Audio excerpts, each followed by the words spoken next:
it will not have much effect on the economy. It will have an effect on the financial markets, and therefore indirectly on the economy. What will happen is they will taper, they'll do some more.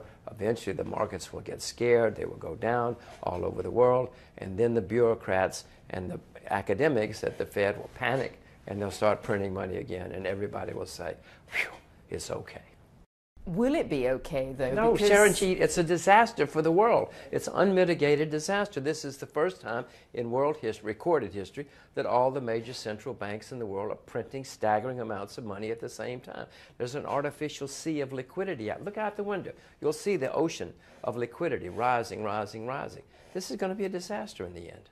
But already we saw it happen to some degree. They've started the tapering, and actually the impact hasn't been as horrendous as expected. We saw emerging economies obviously falling drastically in May earlier this year.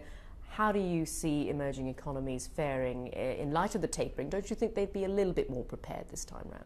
The financial market, yeah, I'm trying to differentiate between the financial markets and the world economy. The world economy has not been doing terribly well. The financial markets have been doing well, but recently, when they cut back last week, they said the financial markets, in emerging markets, started going down.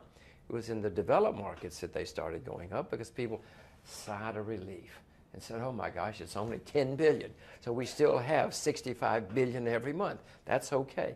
But eventually, Sharon Jeet, let me repeat, it's going to go back down.